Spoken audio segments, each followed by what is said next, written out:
Hola a todos. Hoy vamos a hacer un viaje fascinante para conocer a 5 figuras monumentales que, más que escribir la historia de la literatura peruana, la construyeron con sus propias manos.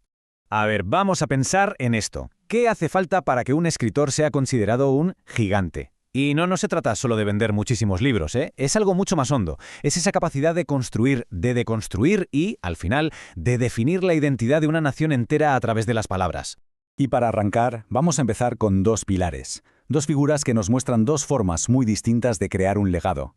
Por un lado, el que es un auténtico arquitecto de mundos narrativos, y por otro, el innovador que básicamente demolió el lenguaje para volver a inventarlo. Claro, hablamos de Mario Vargas Llosa, seguramente la figura más reconocida fuera de Perú y el último superviviente de aquel famosísimo boom latinoamericano. Ya sabes, ese fenómeno literario de los 60 y 70 que puso a los autores de la región en el mapa mundial. Es, sin duda, una referencia clave para entender la novela moderna. Su técnica es que es casi la de un ingeniero. Es un maestro absoluto montando historias complejísimas con una precisión que asombra. Un poco como el arquitecto de la imagen que está diseñando un edificio gigantesco. Y su gran tema, lo que recorre casi toda su obra, es el análisis del poder en todas sus formas.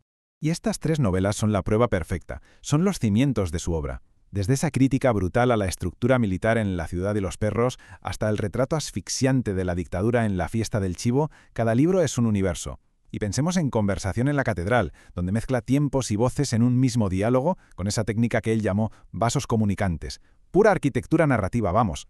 Bueno, y si con Vargas Llosa hablábamos de arquitectura y de construcción, ahora pasamos a la demolición y a la reinvención del lenguaje.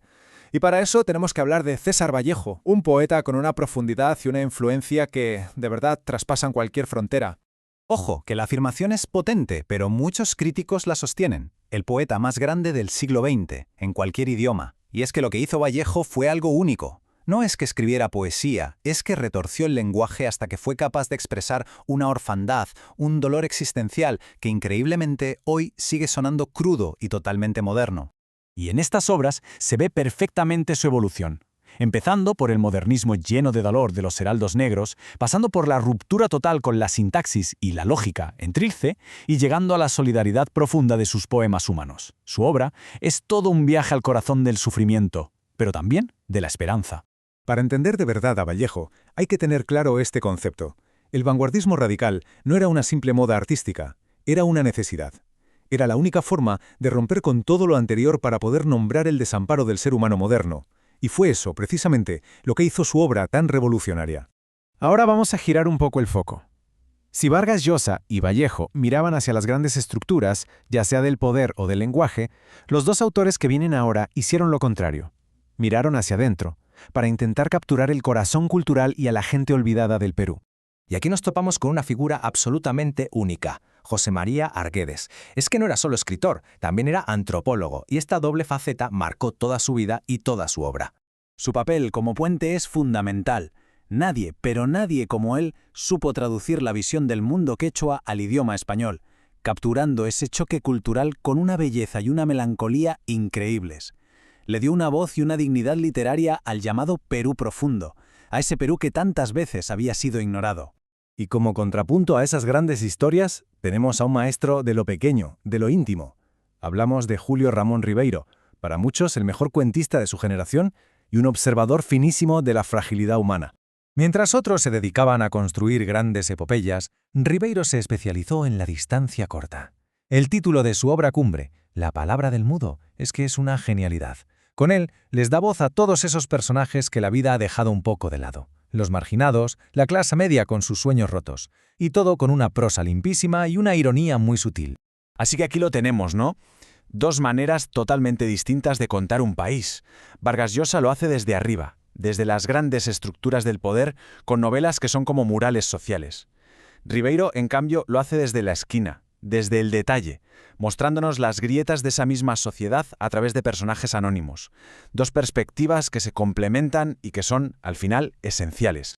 Hemos hablado de novelistas, de cuentistas, pero claro, este recorrido se quedaría cojo sin una voz poética que se levanta con una fuerza tremenda en el panorama peruano, una voz que es esencial e influyente. Y esa voz no es otra que la de Blanca Varela. Está considerada la figura poética femenina más importante de Perú del siglo XX, y su influencia, a día de hoy, sigue resonando con muchísima fuerza. Su historia es fascinante, fíjate. En París fue apadrinada por nada menos que Octavio Paz. Pero ojo, Varela desarrolló un camino totalmente propio, una poesía que huye de cualquier adorno innecesario. Su estilo es austero, cortante, casi quirúrgico. Usa las palabras justas para lanzar una mirada profundísima sobre la existencia, el cuerpo, la enfermedad o la simple belleza de lo cotidiano. Encuentra lo trascendente en lo más pequeño. Entonces, ¿con qué nos quedamos después de este viaje? ¿Cuál es el legado que nos dejan estas 5 mentes brillantes? Vamos a resumirlo. Aquí está, en esencia, lo que podríamos llamar el superpoder de cada uno. Vargas Llosa, el gran analista del poder. Vallejo, el revolucionario del lenguaje. Arguedas, el traductor de armas entre los mundos. Ribeiro, el campeón de los que no tienen voz. Y Varela, la filósofa de la existencia cotidiana. Juntos, no solo escribieron sobre el Perú, crearon una manera de entenderlo.